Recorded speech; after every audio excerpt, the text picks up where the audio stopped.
MJ Update Folge 26.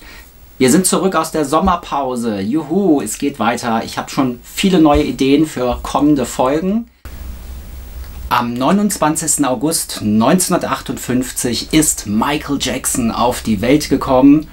Heute ist der 29. August 2024 und Michael wäre heute 66 Jahre alt geworden. Happy Birthday Michael Jackson, wo auch immer du gerade bist. Heute gibt es MJ Update Folge 26, ein Talk-Spezial. Ich rede heute einfach mal, was mir gerade so einfällt, über seinen Geburtstag und ja, lass uns mal starten.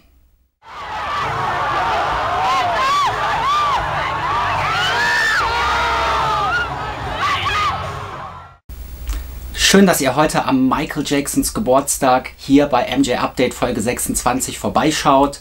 Wie verbringt ihr diesen Tag? Schreibt es doch mal gerne in die Kommentare rein. Für mich ist das immer ein Tag, ja, wo ich viel Musik höre. In der Regel habe ich eine Michael-Playlist, die den ganzen Tag läuft. Und meistens trage ich auch ein Michael-T-Shirt, wenn ich nicht gerade zur Arbeit muss. Aber ja, so verbringe ich in der Regel Michaels Geburtstag. Michael MJ 66. Ja, irgendwie ist das schwer zu glauben. Michael ist schon so lange tot und irgendwie kommt einem das gar nicht so vor. Michael ist ja immer irgendwie da durch seine Musik und auch in den Medien. Die Berichterstattung, die reißt ja förmlich nie ab.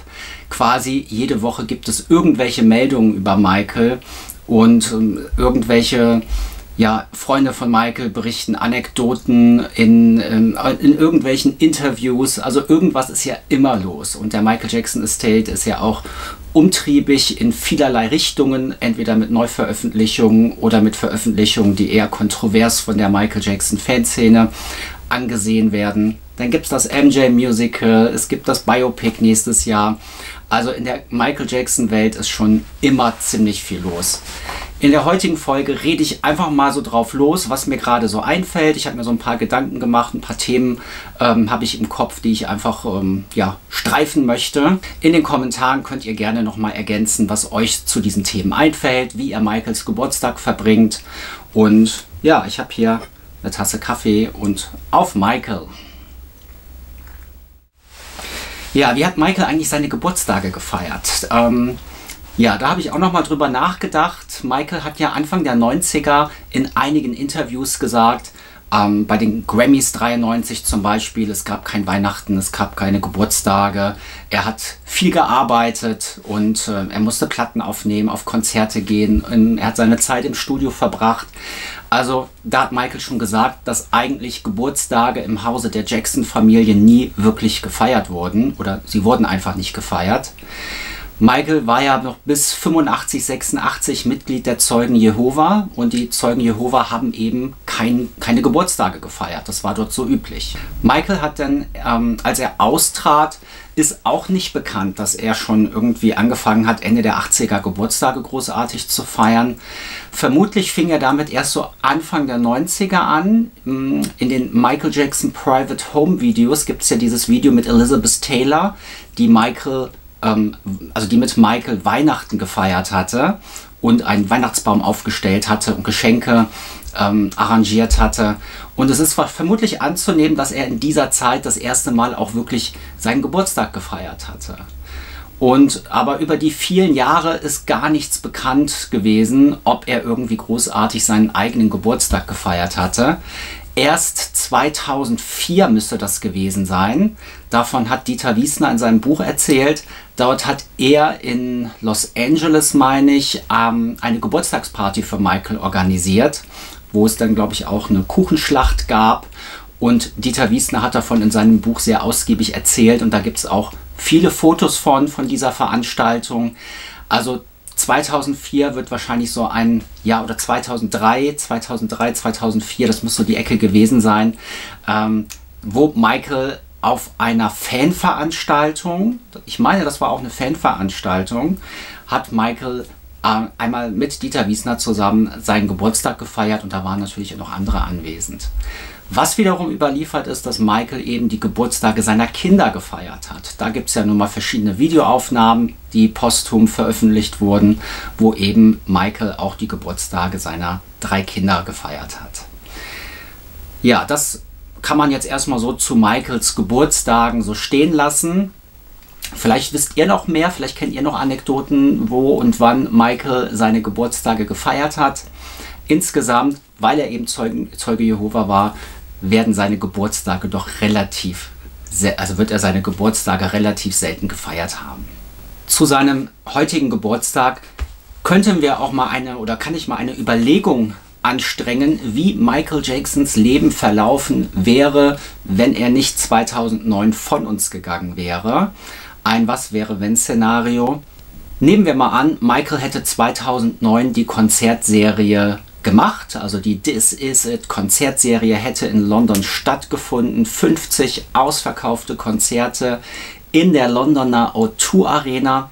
Das ist ja nun mal Fakt. Michael Jackson hatte vor seinem Tod in Rekordzeit die O2 Arena ausverkauft. Das wären ungefähr 1 Million Tickets gewesen. Also auch da gibt es eine Spanne, 25.000 Zuschauer passen in die Arena rein. Manchmal gibt es auch Berichte, in denen steht, dass da auch nur 20.000 oder 21.000 Menschen Platz haben. Gehen wir mal von den 25.000 aus, mal 50 Konzerte, wären wir da ungefähr bei 1 Million verkaufte Tickets gewesen. Hätte Michael Jackson 2009 bis 2010 die Konzerte gemacht, wäre sicherlich auch Material von dieser This Is It Show veröffentlicht worden. Wir hätten die Konzerte stattgefunden. Ich bin mir ziemlich sicher, dass die Presse diese Konzerte zerrissen hätte. Die hätten kein gutes Haar daran gelassen. Trotzdem wären sie mega erfolgreich gewesen. Es hätte eine DVD, eine Blu-ray-Veröffentlichung gegeben, vielleicht auch einen Live-Mitschnitt auf CD. Ich bin mir sicher, dass AEG und Sony diese Konzertserie super vermarktet hätte. Ich sage jetzt auch mal im positiven Sinne, dass man da alles rausgeholt hätte, was man hätte vermarkten können und verkaufen können. Auch das ganze Merchandise, was dort zu This Is It schon fertig war, die T-Shirts, Tassen, Badehosen, Poster und. Also da gibt es ja eine ganze Reihe an Merch-Artikel, die damals veröffentlicht wurden, die ja auch verkauft worden sind, hätten eben den Hype um Michael weiter verstärkt. Also Michael wäre kontrovers gewesen, weil die Medien sich weiterhin negativ auf ihn eingeschossen hätten, aber trotzdem wäre er von den Fans geliebt gewesen, weil er eben diese sehr erfolgreichen Konzerte gemacht hätte. Ich gehe davon aus, dass die DVD, Blu-ray, die Konzertserie, wenn Michael nicht gestorben wäre, ein gigantischer Erfolg gewesen wäre. Und hätte man nach dieser This Is It Serie, hätte sich Michael, bin ich mir sicher, zurückgezogen, weil alles, was man weiß, sind die Konzerte ja nicht so positiv entstanden. Michael hatte ja ziemlichen Stress mit AEG, mit dem Management, was er damals hatte. Da war ja einiges hinter den Kulissen los, was erst jetzt in den Jahren nach Michael Jacksons Tod rauskam. Ich gehe davon aus, Michael hätte die 50 Konzerte durchgezogen und er hätte sich danach erstmal von allem gelöst, was mit den Konzerten hätte im Zusammenhang gestanden, und hätte sich ganz zurückgezogen, hätte gesagt, ich will erstmal eine Pause machen. Die Konzertserie hätte ihn sicherlich geschlaucht und er war auch nicht glücklich mit seinem Management von damals. Mehr Infos dazu kann ich euch auch nur empfehlen, ist hier Make That Change. Da stehen gerade die Jahre, wo Michael die This Is It Konzerte vorbereitet hat, oder diese 2 Jahre davor sind da sehr akribisch erklärt, und auch die ganzen Unstimmigkeiten mit seinem Management und mit AEG und was hinter den Kulissen zu war, ist da sehr detailliert beschrieben. Kann ich euch nur wärmstens ans Herz legen, dieses Buch mal zu lesen. Vielleicht mache ich darüber auch noch mal eine intensive Folge. Aber wenn man das weiß, was in dem Buch steht, hätte Michael Jackson sich nach den This Is It Konzerten ganz sicher, da bin ich mir sicher, zurückgezogen und hätte erstmal wieder Zeit mit seiner Familie verbracht, also mit seinen Kids. Wenn wir so weiter drüber nachdenken, also es ist ja bekannt, dass Michael zu den This Is It Shows auch einen neuen Song hätte performen wollen. Best of Joy ist ja wurde häufig genannt. Er hatte wohl geplant, diesen unveröffentlichten Song auch live zu singen. Darüber gibt es leider keine Proben, also mir ist nicht bekannt, ob das geprobt wurde oder ob es da Videomaterial zu gibt. Vielleicht wäre rund um This Is It eine Videoveröffentlichung mit Best of Joy entstanden, die als Maxi-Single veröffentlicht wurde, vielleicht auch im Zusammenhang mit Blu-ray und DVD von den This Is It Konzerten. Das ist anzunehmen. Michael hätte sich danach zurückgezogen. Ich gehe fest davon aus, er hätte 2010 nach den 50 Konzerten keine weitere Konzertserie in London gemacht und er hätte auch ganz sicher keine anderen Verträge mehr zugestimmt, um weitere Konzerte zu machen dieser Art. This Is It, beziehungsweise AEG hat danach ja auch durchsickern lassen, es wären weitere Konzertserien in Berlin, Paris, Tokio, New York und so weiter geplant gewesen. Ich glaube nicht daran, dass Michael das gemacht hätte. Wenn Michael sich in den Nullerjahren, also in den 2010er Jahren, hätte er sich zu Anfang auf jeden Fall zurückgezogen und ich glaube, wir hätten in der ersten Hälfte der 2010er Jahren nicht viel von Michael gehört.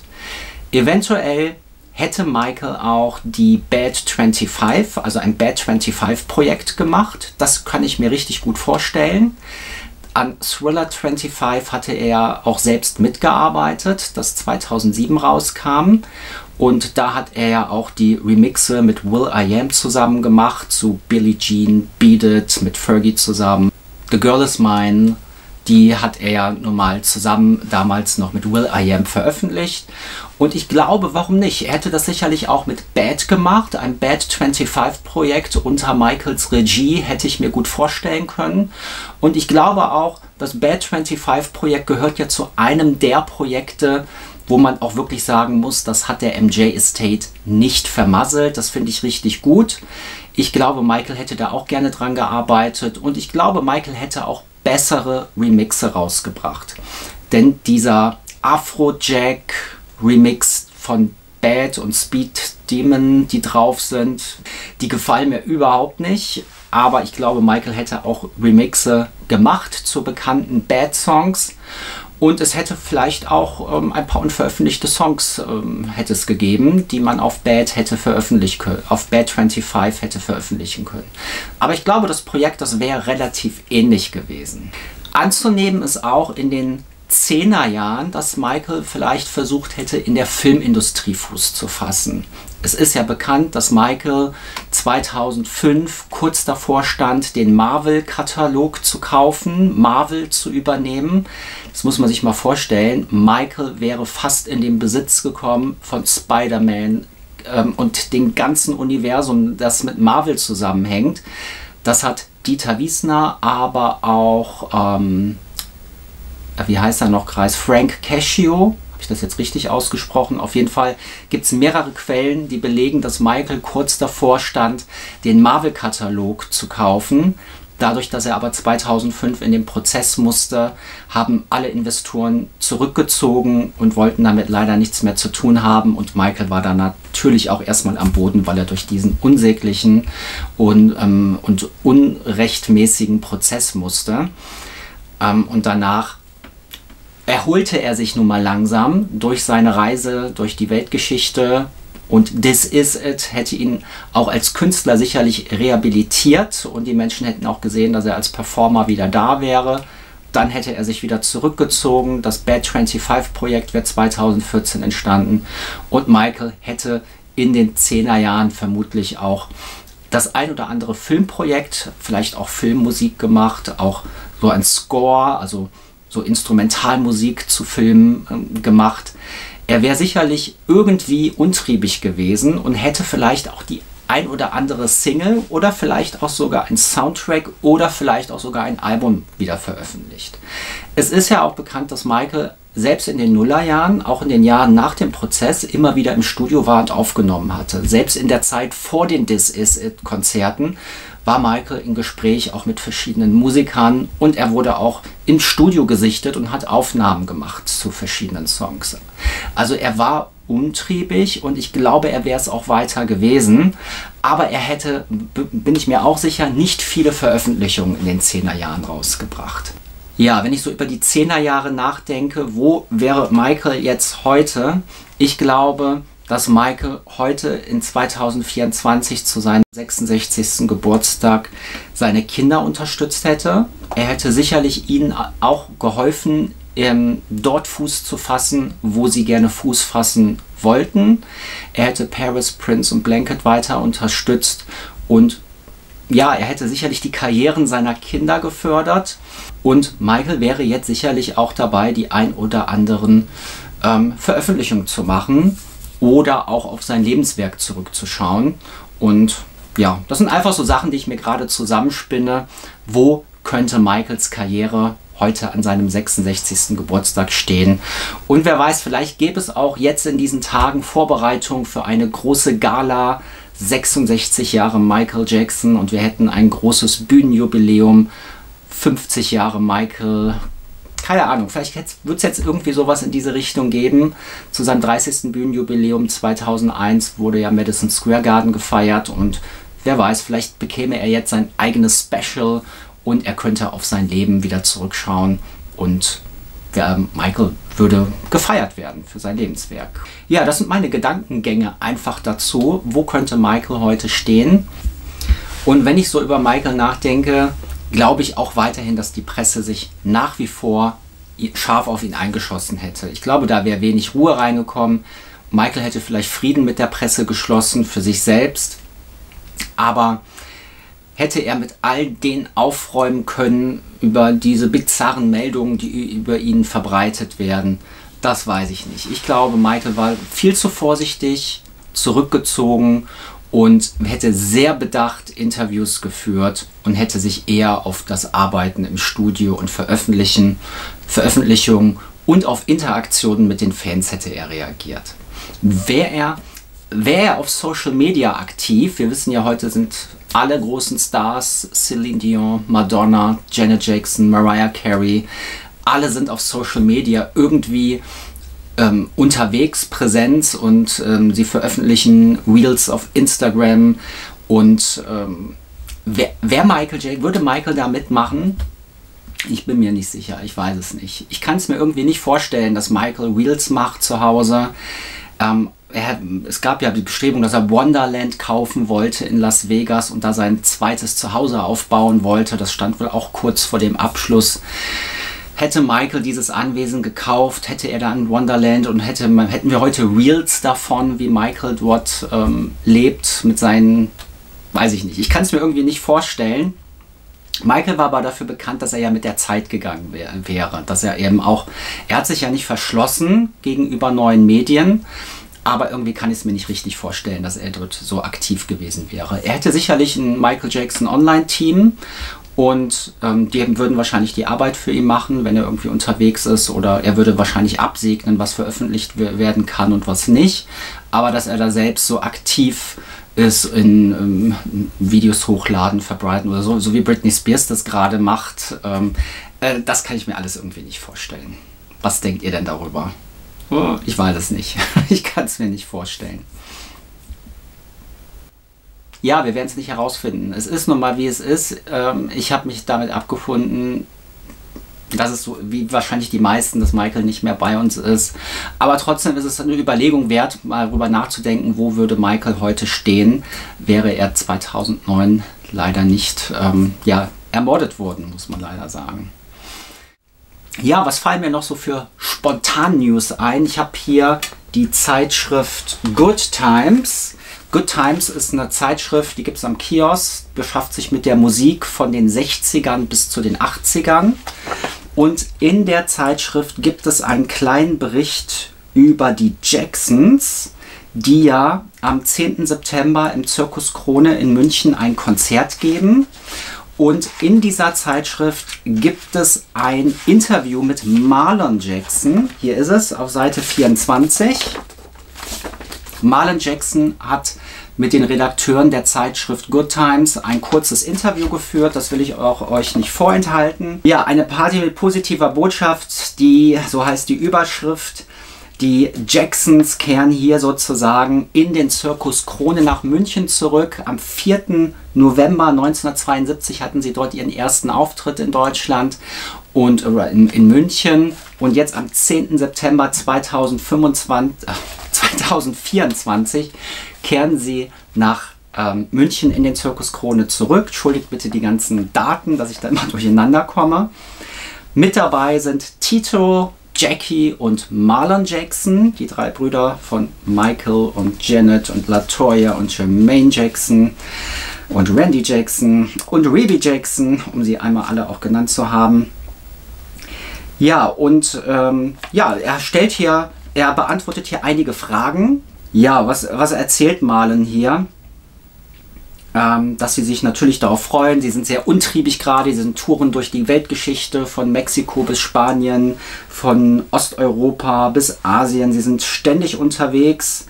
Die freuen sich darauf. Und er bestätigt hier auch, dass Terrell Jackson, der Neffe von Marlon, also der Sohn von Tito Jackson, ist mit dabei. Ich denke, es werden 6 oder 7 sein. Also damit meint er 6 oder 7 Background-Sänger und Bandbegleiter. Einer davon wird mein Neffe Terrell Jackson sein, der Sohn von Tito.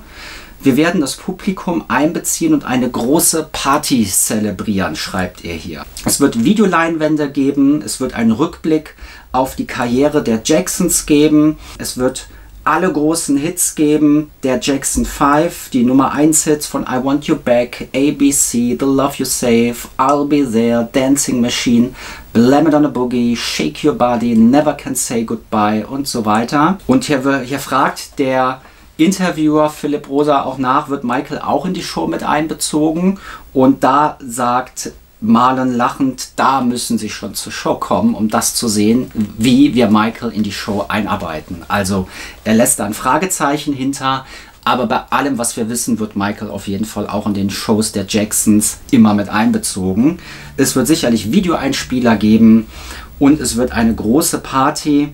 Er sagt hier noch, also Marlon sagt hier noch, und bei unserer Musik ging es immer darum, die Welt zu vereinen, dass die Menschen in Harmonie und Frieden und positiver Musik zusammenkommen. So war es, so wird es auch künftig immer sein. Alle unsere Songs erhalten positive Botschaften, erzählt er hier. Marlon wird hier weiter gefragt. Das letzte Album der Jacksons liegt 1989 schon sehr lange zurück. Gibt es denn irgendwann auch mal was Neues? Und Marlon bestätigt her, ja, es wird was Neues geben. Es wird innerhalb der nächsten 2 Jahre erscheinen, ein neues Album, vielleicht auch schon früher. Es wird nicht nochmal 35 Jahre dauern, sagt er lachend.